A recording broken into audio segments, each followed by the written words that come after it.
Hey there, I'm Frank Mitchell. On this channel, it's all about helping you understand your car and keeping it running the way it should. Whether it's routine maintenance or solving those tricky problems, I've got you covered. If you find this useful, give the video a like, hit that subscribe button, and be sure to watch till the end. You might learn something that saves you time and money. All right, let's get started. Whatever it does, Tesla always makes a lot of noise. It's trending topic. And the presentation of the new Model S and Model X could not be less.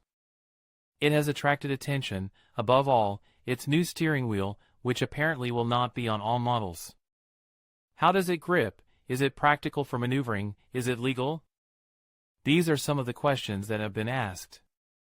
But there is one thought that caught my attention: you won't need to take the wheel as it will have autonomous driving. Is this possible? Let's analyze it. Spoiler: no, Tesla's adds Elon Musk has never lacked courage when it comes to promoting his company. Back in 2015 he was already going around saying that his cars would be driving themselves in 2 years, 2017. Autonomous driving is always 2 years away, according to Musk. Less time ago he was saying that by the end of 2020 there would be 1 million autonomous Teslas on the road. Evidently, none of the above has happened. Meanwhile, Elon Musk has become the richest man in the world thanks to Tesla's capitalization. Strange world in which we live, where promises are quoted higher than realities. Behind all this announcement that all Tesla vehicles produced since the end of 2016 will be able to become autonomous vehicles is what was called HW, Hardware 2.0, or, what is the same, the integration in all Tesla vehicles of a system of 8 exterior cameras, 12 ultrasounds, a radar, and a processing and control unit that would compile all the data from those sensors, merge that information, make decisions, and control the dynamic systems of the vehicles, steering, acceleration, braking. Musk said that with that hardware autonomous driving, level 5, he went so far as to claim, would be possible and would be just a software update away. Since then, HW 2.5 and HW 3.0 have arrived, with changes to the control unit. And already HW 4.0 is expected soon, with more changes to it, to make it the capable ones in terms of processing, and, some deep throat say, changes to the sensors. The current configuration currently, as discussed above, Tesla has a configuration that includes 8 1.2 megapixel cameras, 1 trifocal camera behind the windshield, 4 on the sides of the vehicle, 2 and 2, and 1 at the rear. A front radar with a theoretical range of 160 meters. The same radar that is mounted, for example, on a Volkswagen Polo. 12 ultrasonic sensors around the car, like any other vehicle with automatic parking. A processing and control unit with embedded redundancy use of maps created specifically by Tesla. As you can see, this is a less capable sensor configuration than the one recently announced by NIO. And NIO does not promise level 5, spoiler, because it can't. The limitations of such a configuration in principle: if we look at the sensor configuration, it looks like we are controlling 360 degrees around the vehicle. Yes, this is so. With some limitations, as we will see later, but it is so. What then limits Tesla's system? Precisely that. The sensors. As of today, Tesla offers a level 2 of autonomous driving. A very advanced level 2 plus as it is being defined in the industry, capable of operating for long periods of time with hands off the wheel, of executing lane changes, or of being effective even outside of highways. I don't want to get into the performance of Tesla's system compared to others, with some saying it's the best they've ever seen and others claiming it lags behind what other manufacturers offer. But, on paper, it could offer a level 2 plus in all sorts of scenarios. In a level 2, or 2 plus, the driver is always responsible for what is happening. He must always monitor the environment and be ready to act when the situation calls for it, immediately. That is the difference with a level 3.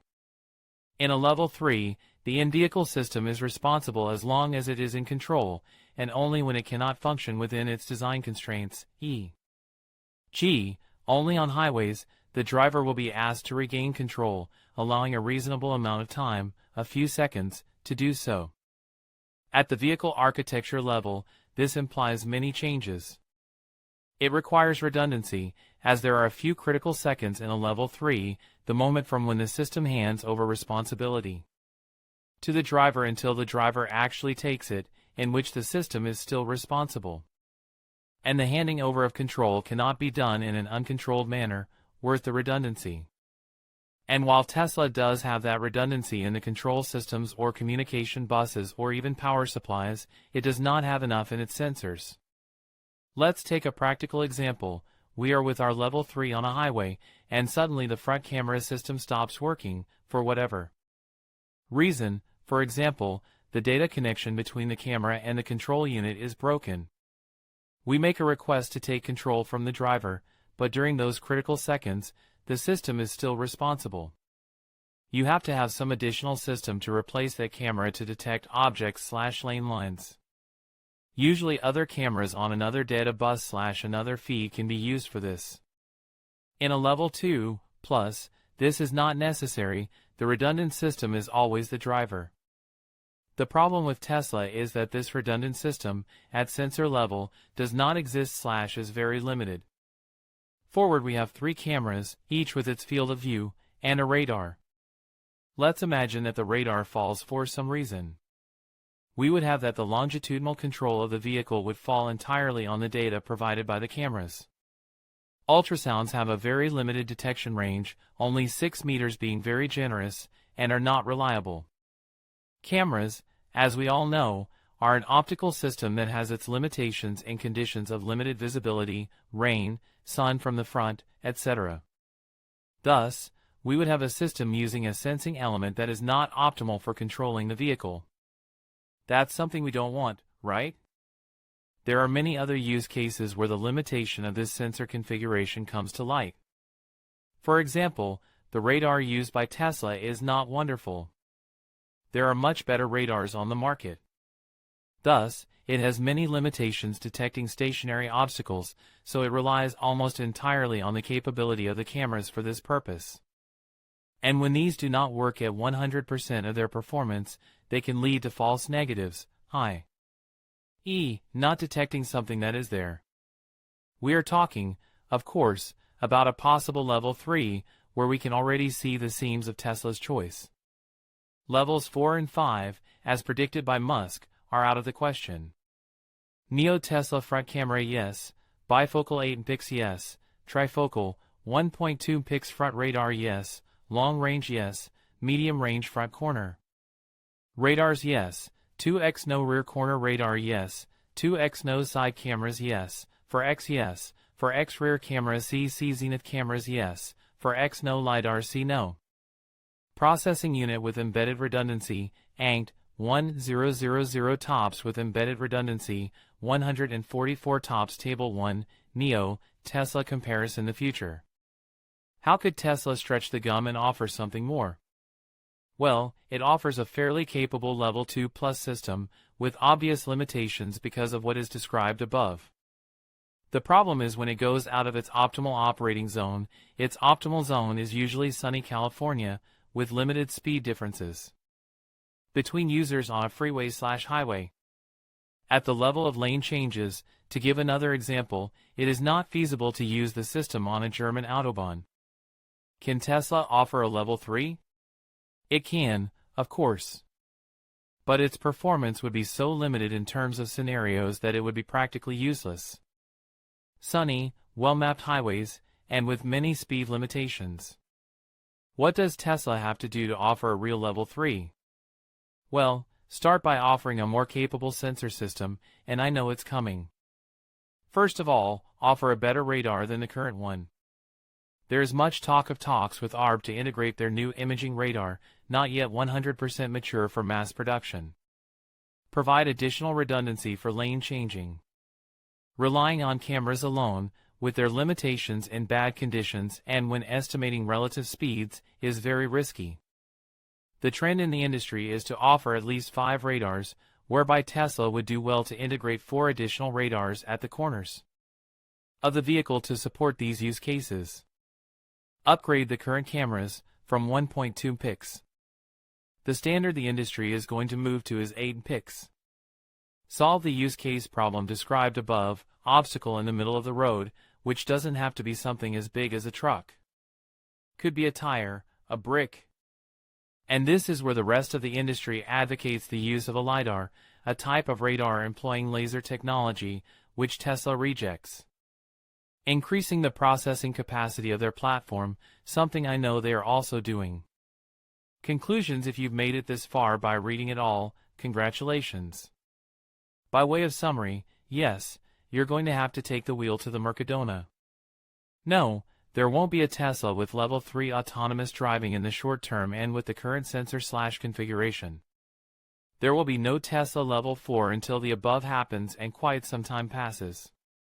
There will be no Level 5 from Tesla, or anyone else, for a long time, if ever. Tesla does many things very well. It is excellent in many, many fields. It has the best user data collection system in the industry. Its architecture is 5 to 10 years ahead of the rest of the manufacturers. Its OTA update system has been and is brilliant. It is a very brave company, including vertical integration of development and services. They were, for example, the first to relegate traditional vendors, Tier 1s, to the background. And that's why it's such a shame that a suboptimal, suboptimal, sensor system limits so much of the possibilities they might otherwise have. And it saddens me greatly to hear Elon Musk's statements promising things that are unrealistic from a technical and safety standpoint. But I understand that the market rules. At Tesla they are certainly no fools, and the industry knows that they are already working on improving the sensor configuration of their system to stretch the gum.